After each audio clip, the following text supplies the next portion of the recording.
Good morning, students. Today we will study about chapter number 8, the plant world. So, let's start our chapter.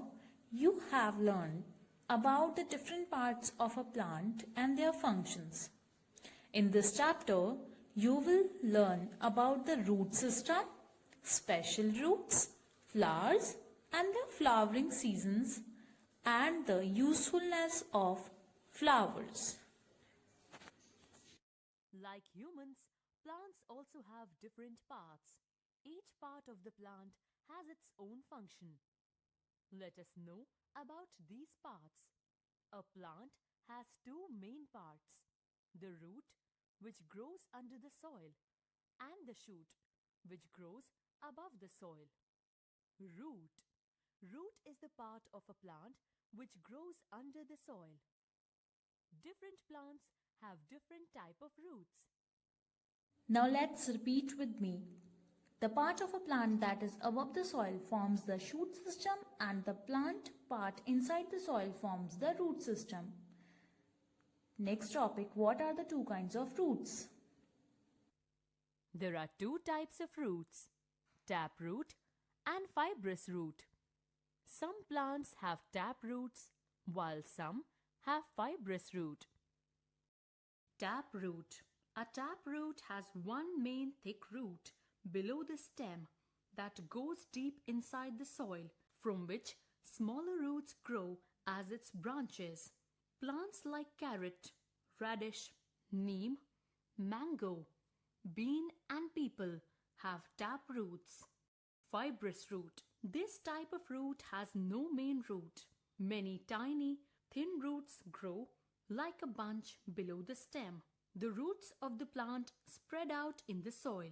Plants like wheat, rice, maize, and onion have fibrous roots. Next topic, what are the functions of roots? All roots have the following functions. First, fix the plant in the soil. Second, absorb water and minerals from the soil. Do some roots have special functions? Such as storage roots. Extra food made by the plant is stored in the roots of some plants as starch, for example beetroot and turnip. During the storage of food, due to crop failure, roots like yam, tapioca and sweet potato are eaten by people. A lot of water is stored in the roots of plants that belong to the pumpkin family. Second, propagative roots. Birds are produced along the roots of plants like cherry and strawberry plants. These are propagative roots. They help to produce more of their kind. Third, aerial roots. Some plants like banyan trees send down roots from their branches to the ground. They are called aerial roots. These roots support the heavy branches of the tree, help in breathing and taking in moisture from the air.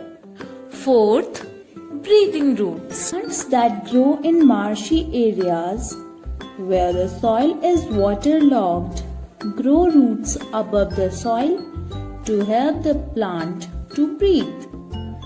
Mangrove trees have such breathing roots. Fifth, buttress roots. Thick roots grow on the side of tall trees in the tropical rainforest. These buttress roots support the plant and help it to make in more nutrients. Next topic, flowers. Flowers are the most beautiful part of a plant. They are found in different colors, sizes and shapes. Some flowers like rose, hibiscus and jasmine have a pleasant smell. A complete flower has the following parts. They smell so good. They are the most beautiful part of the plant.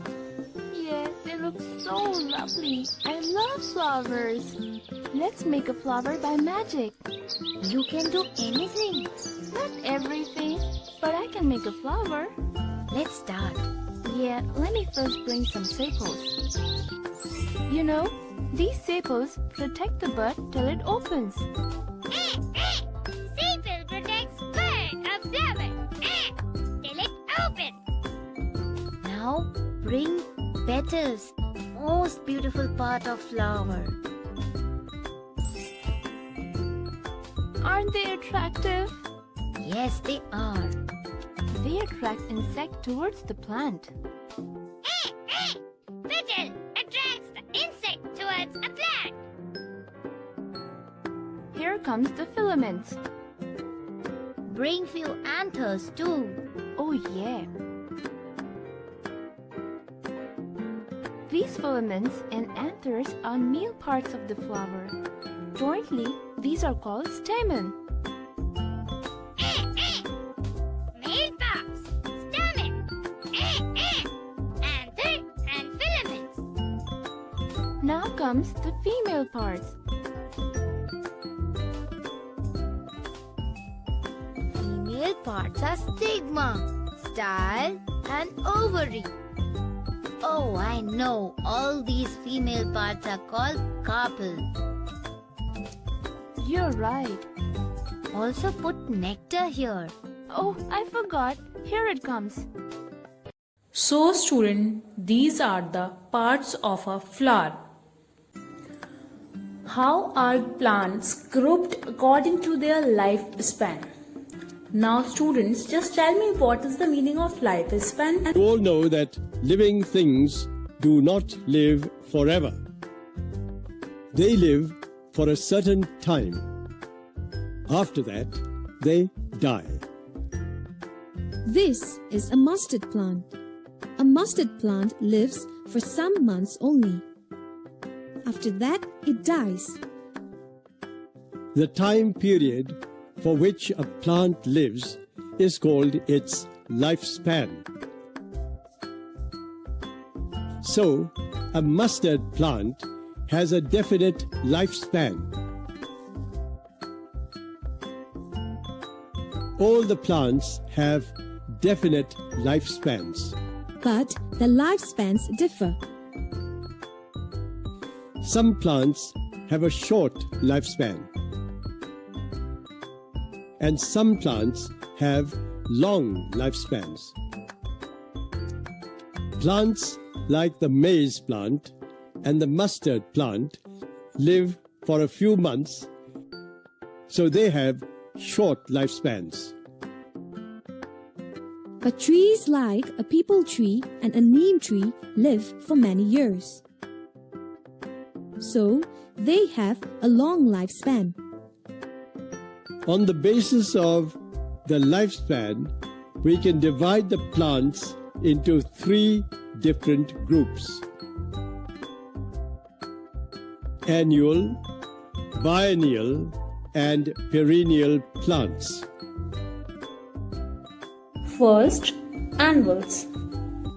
They have a lifespan of just one season. That means 1 year in which they grow to full-size bloom, produce seeds and die. Marigold, petunia,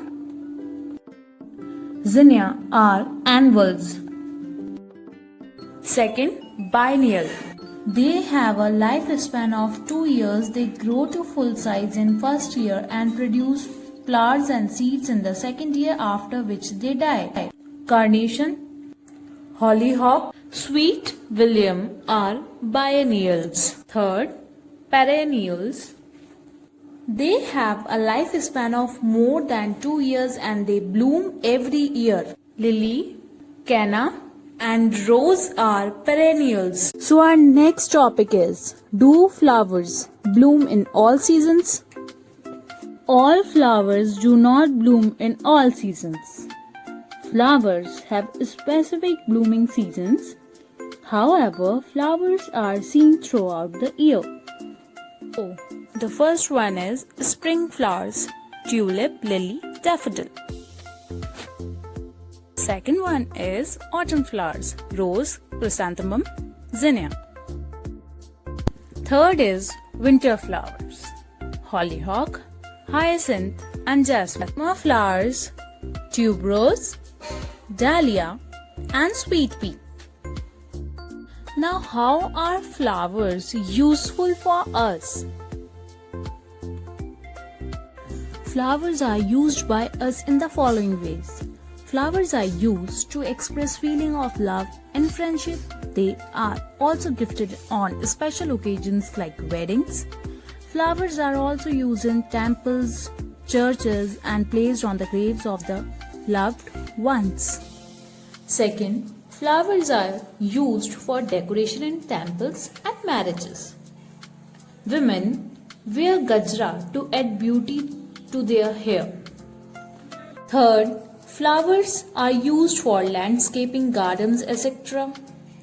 Fourth, flowers like rose and jasmine are used to make perfumes because of their fragrance. Who is a florist? Florists are people who sell cut flowers. They are expert in the art of arranging flowers. They buy flowers from the flower mandi and sell them. They also sell unusual and ornamental flowers. Flowers are considered to be a unique gift item. So students, I hope you have understood this chapter. Thank you.